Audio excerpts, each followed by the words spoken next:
Picture this: Beijing, October 1860. The greatest garden palace complex in human history. 800 acres of pavilions, temples, lakes, and art accumulated over 150 years.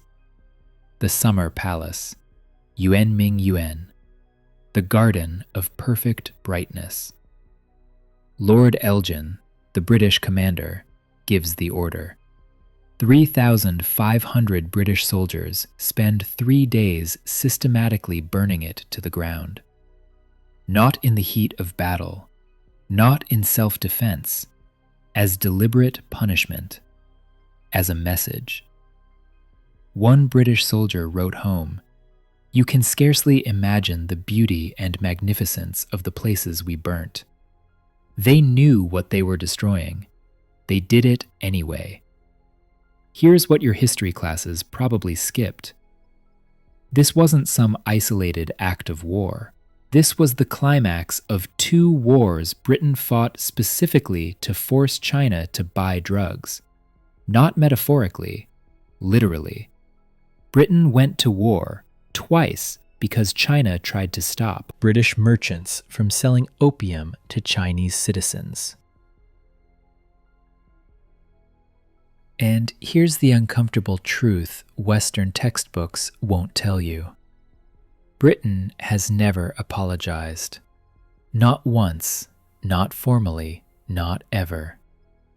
They've apologized for other things: the slave trade, aspects of colonialism in Kenya, the Amritsar massacre in India. But for flooding China with opium, for burning the Summer Palace, for triggering a century of national collapse, silence. You've watched UK-China relations your whole life, from the Cold War to Hong Kong's handover in 1997 to today's tensions.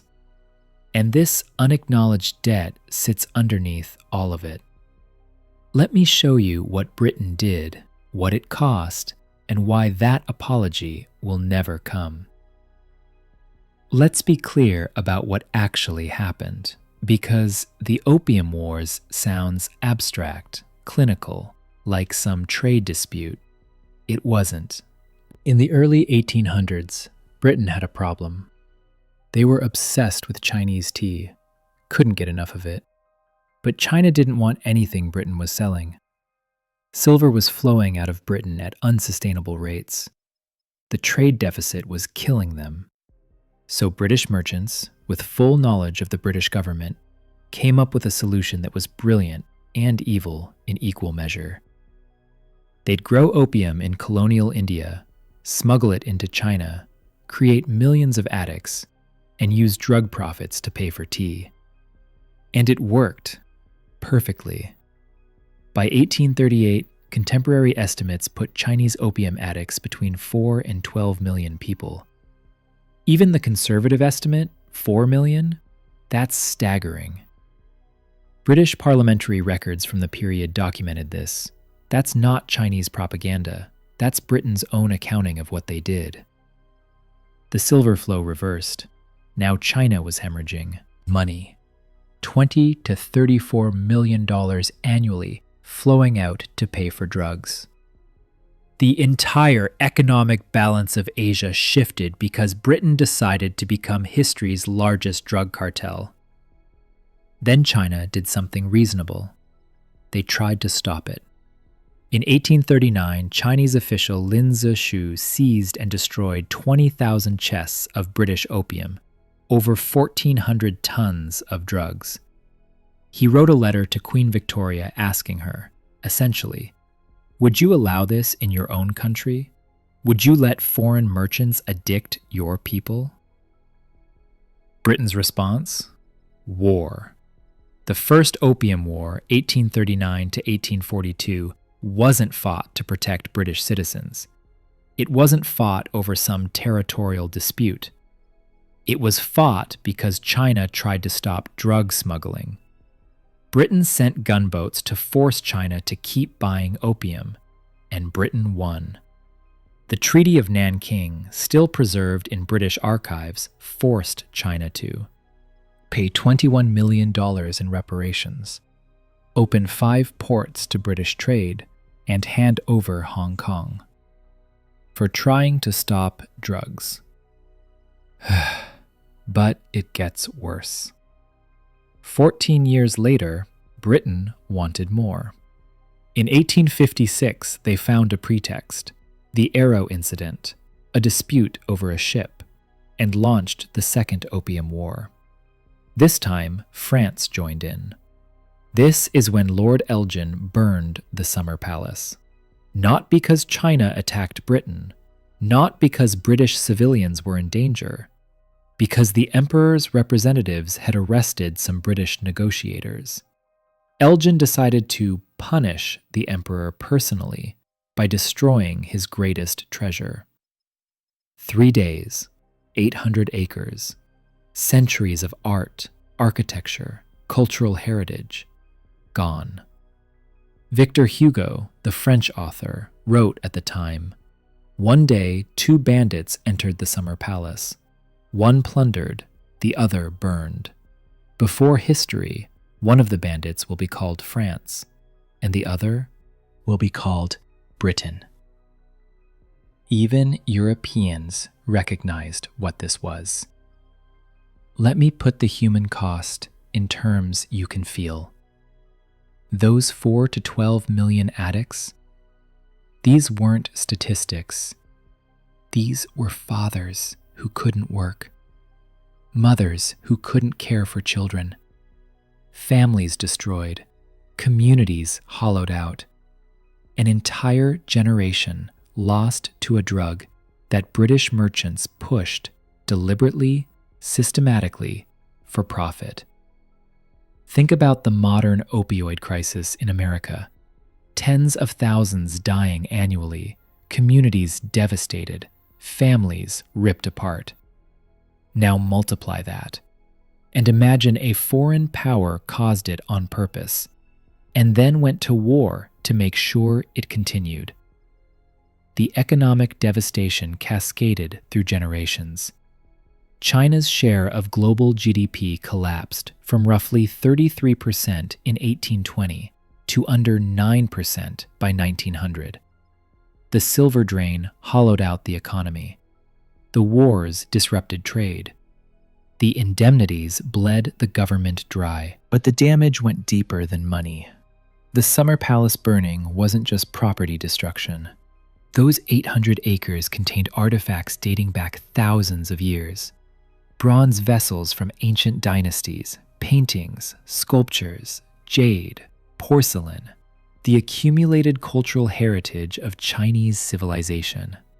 Soldiers looted for 3 days before the burning. They sent pieces back to Britain as souvenirs, gifts, auction items. Today, these objects sit in the British Museum, the Victoria and Albert Museum, in private collections across the UK. One piece, a bronze rat head from the palace's fountain, sold at auction in 2009 for 14 million euros. Bought by a Chinese collector who refused to pay, calling the sale illegitimate. The artifact had been stolen. Everyone knew it. It sold anyway. And here's what really stings. The Opium Wars didn't just cause immediate damage.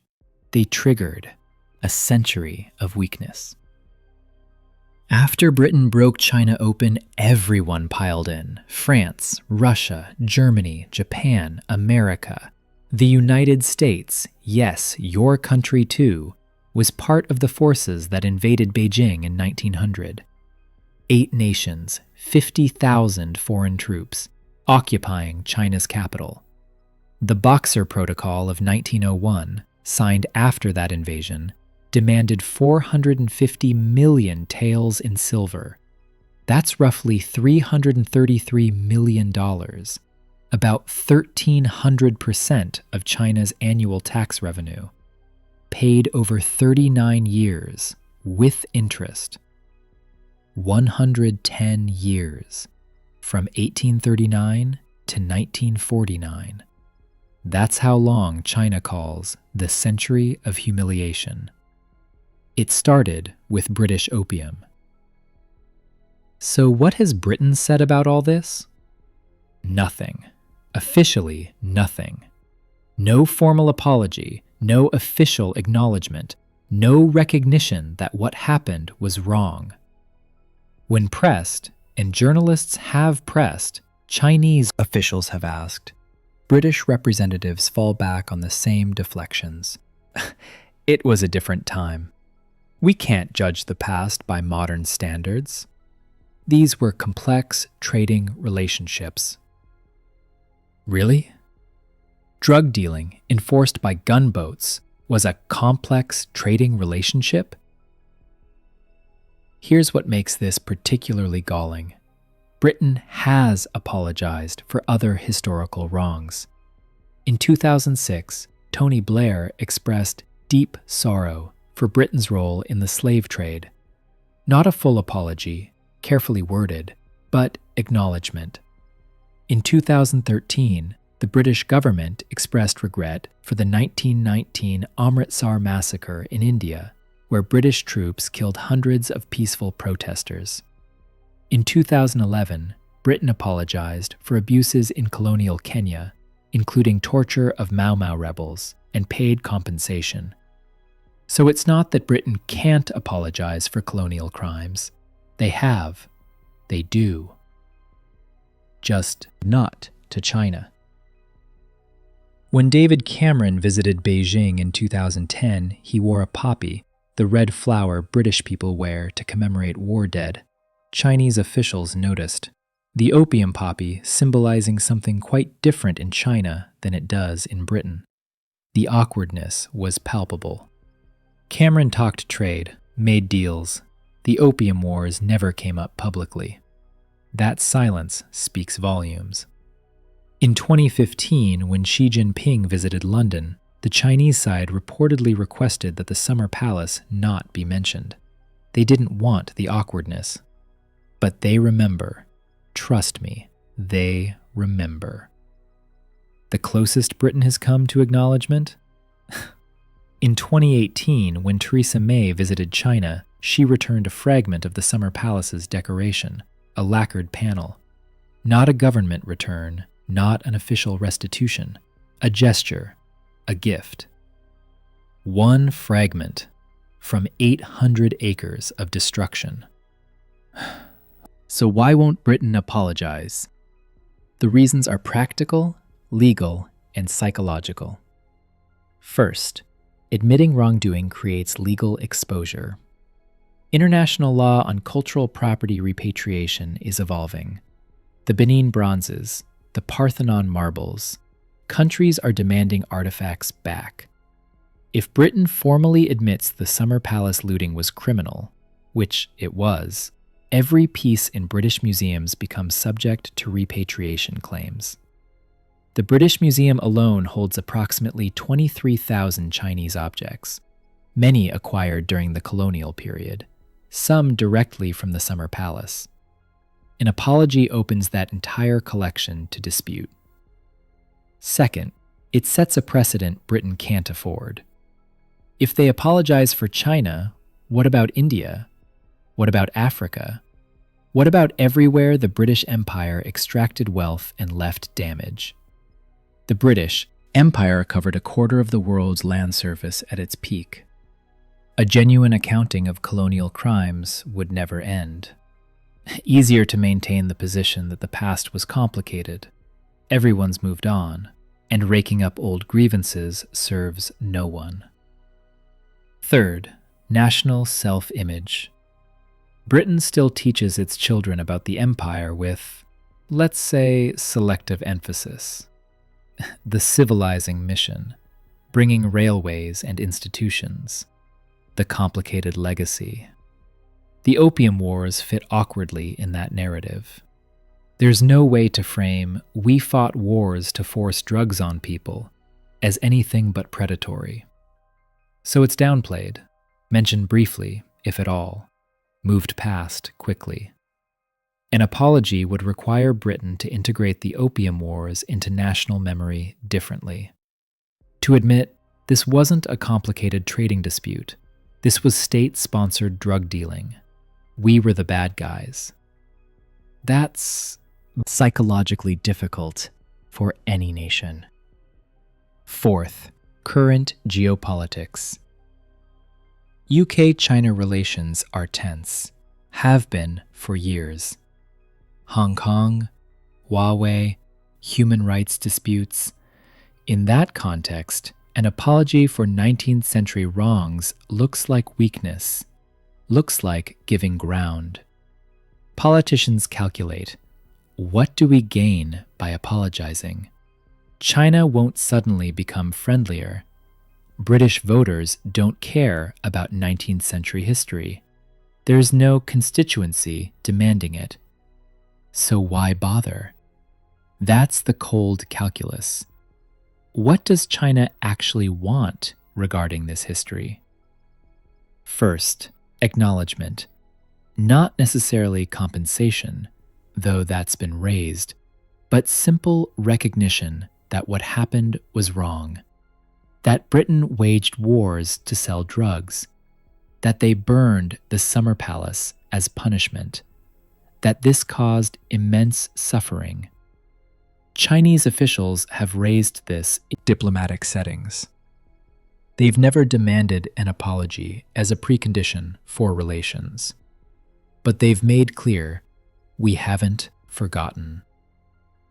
Second, return of artifacts. This is the tangible ask. Summer Palace pieces are scattered across Western museums and private collections. Some estimates put the number of looted objects at over 1.5 million. They're everywhere. France, Britain, America, across Europe. China has been buying them back when they appear at auction, sometimes paying enormous sums. Sometimes, like with that rat head in 2009, Chinese bidders win and then refuse to pay in protest. The Chinese government has formally requested returns. They've offered to buy some pieces. They've asked for loans for exhibitions. The response from Western institutions is usually, we acquired these legally. The legal framework of the time allowed it. We're preserving them for humanity. The legal framework of the time being, we invaded, we looted, we took what we wanted. That was legal because Britain made it legal. Third, historical record correction. In Chinese education, the Opium Wars are central. Every child learns this history in detail. The humiliation is national memory. In British education, most people couldn't tell you what the Opium Wars were about. They might vaguely know there was conflict, trade disputes, something Hong Kong. That asymmetry bothers China. They want Western education to reflect what actually happened. Not necessarily their interpretation, just the facts. Britain fought wars to sell opium. That should be in the textbooks. Accurately. Completely. Walk through the British Museum sometime. The Chinese collection is extensive, beautiful, carefully preserved. Some of it was purchased legitimately. Some was gifted. Some was acquired through legal channels that, when you examine them, trace back to looting. The problem is provenance. Where did each piece come from? When? How? For many objects acquired in the 19th century, records are incomplete. Convenient, that. The Victoria and Albert Museum has Summer Palace items. They'll tell you so if you ask. Some are on display. The story of how they got there is told carefully, neutrally, without too much moral clarity. In 2020, China's state media published a list of Summer Palace relics believed to be in foreign collections. The list is long. The response from Western museums? largely silence. The argument for keeping them goes, we're preserving these for humanity. We have the expertise, the facilities, the security. Returning them to China, who knows what would happen? But here's the thing. China has world-class museums now. Temperature-controlled, modern conservation, professional staff. The argument that China can't care for its own heritage no longer holds. So what's left? We have them. We're keeping them. Possession is 9/10 of the law. That's not preservation, that's just power. You've watched UK-China relations your whole life. From the Cold War, when Communist China was the enemy, through the Hong Kong handover in 1997, when you watched that British flag come down after 156 years, to today's tensions over trade, technology, influence. Underneath all of it sits this unacknowledged history. Britain has apologized for various historical wrongs, for the slave trade, for aspects of colonialism in some countries, for specific massacres and abuses where the evidence was undeniable and the political moment was right. But for forcing opium on China? For creating millions of addicts to balance a trade deficit? For fighting 2 wars to keep the drugs flowing? For burning the Summer Palace in deliberate, calculated destruction? Silence. The apology will likely never come. The political calculus doesn't support it. The legal exposure is too great, the precedent too dangerous, the national self-image too fragile. But the historical record is clear. The facts are documented, much of it in British archives, British soldiers' letters, British parliamentary records. This isn't Chinese propaganda. This is what happened, and China will never forget what remains unacknowledged. Every time a British official visits Beijing, this history is in the room. Unspoken maybe, but present. When Chinese leaders talk about the century of humiliation, this is where it started. When they explain why China will never be weak again, this is what they mean. The debt remains unpaid. The artifacts remain in London. The apology remains ungiven. And in 2049, exactly 200 years after Lin Zexu burned those 20,000 chests of opium and triggered Britain's wars, China has set a target for national rejuvenation, the centenary of the People's Republic. They're not waiting for an apology. They're building a country where they'll never need one.